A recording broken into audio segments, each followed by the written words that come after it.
Willie D Live. What's up, family? A Florida grandpa was shot and killed on Thanksgiving Day over an argument about, get this fam, loud music. Over some loud music, the man is dead. Hurleon McLean, 72, was gunned down just after 3 p.m. in the Somerset Drive apartments in Lauderdale Lakes on Thursday, according to the Broward County Sheriff's Office. McLean had gone down to talk with the suspected shooter who lives in the unit below his apartment after the man reportedly complained about the grandfather's music being too loud. Police said an altercation broke out and the unnamed suspect pulled out a gun and fired the fatal round. He was playing his music and the guy said he was playing it too loud, McLean's wife, Rose, told NBC South Florida. The grieving wife said she was unaware her husband had gone downstairs, but knew something was wrong when she heard a single gunshot. She said, "I heard a gunshot, boom, and I just flew to the door. I see my husband lying face down in the blood." Rose said the killer showed no remorse and threatened to shoot her if she didn't shut her mouth. Yeah, she said she went to ask the dude, why'd you shoot my husband? And he said, "Shut up before I shoot you next." The suspected shooter remained at the scene and was cooperative when he was detained and interviewed by police. I'm not sure if he was arrested, but he did present a case of self-defense. And that is a case that he could easily win, especially in Florida, a stand your ground state. Family, let me explain something to you. If you live in an apartment complex or you live like in a townhouse community, anywhere where there's shared walls, close, where the units that are next to you are close to you, you're probably going to encounter some noise bleed, right? You're going to hear your neighbor's taste of music, and you're going to hear the volume sometimes turned all the way up as loud as it can go. Because sometimes people are just having a good time and they're oblivious to disturbing others, right? They're just so caught up in just having a good time. And sometimes it's innocent. But oftentimes, and I mean often, it's people who just have no respect, no regard, no courtesy for others. And they don't care if you're offended and a fight come with it. These type of people have been defined by the Willie D Dictionary as uncivilized mutts. They are to be avoided by all means. If you can, you want to avoid living in an apartment building, an apartment complex, a townhouse complex, anywhere where there's shared walls, shared floors, right? Ceilings, right? Somebody's above you or beneath you, right? Because a lot of people, fam, they're just uncivilized and they just don't give a damn. And I tell you something else. When you approach these type of people, you got to be ready for what might come. You might have to down them. They might down you. You don't know how it's going to go. I can tell you this: if you go to somebody else's house, automatically you put yourself in an adverse position because you went there. And as far as the police is concerned, you went looking for trouble.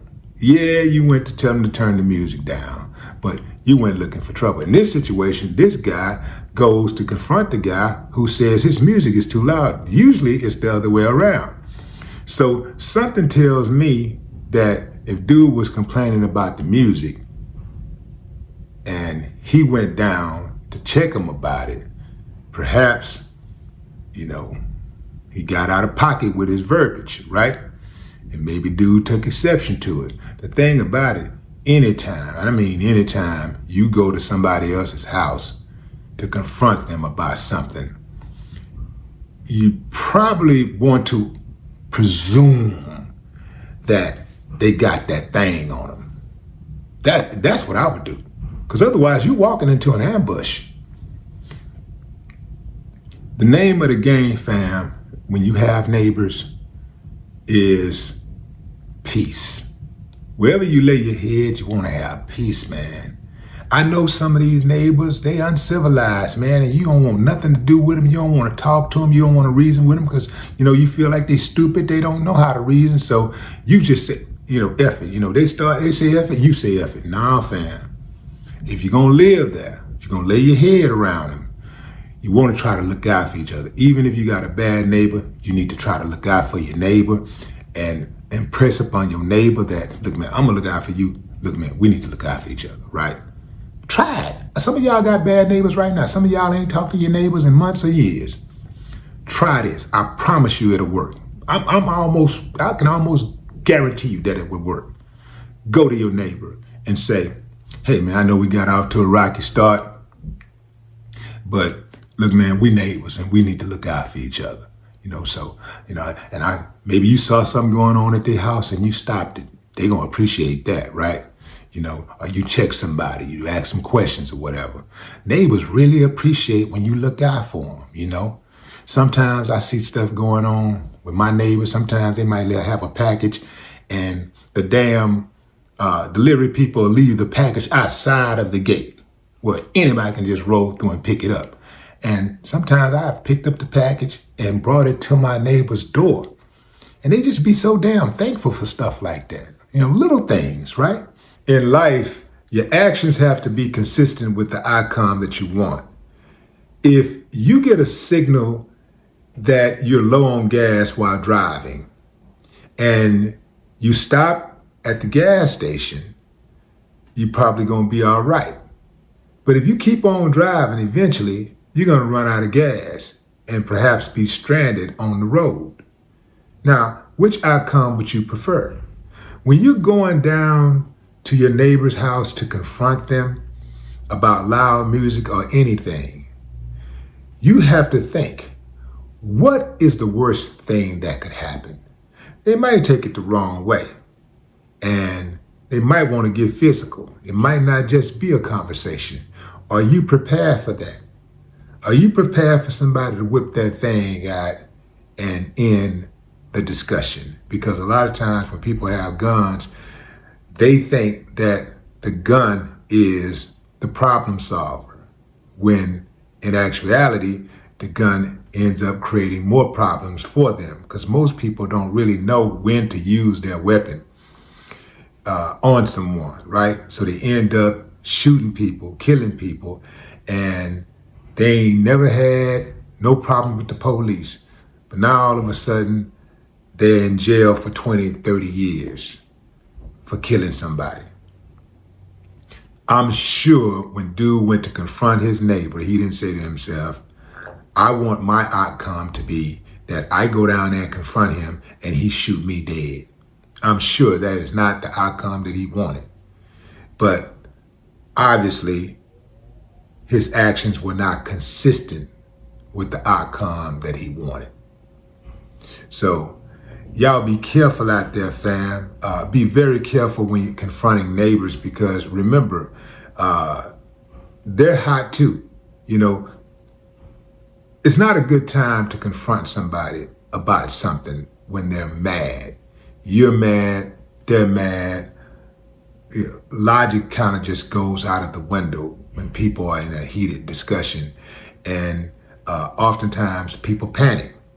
They don't have conflict resolution skills. They don't have really good conflict resolution skills. So things spiral out of control. You said this, you said that, what? And then boom, or somebody starts sticking and it's over just like that. So be careful, fam. Make sure when you're moving around, and this is in life in general, make sure that your actions are consistent with the outcome that you want. R.I.P. Hurley on McLean. No more talk.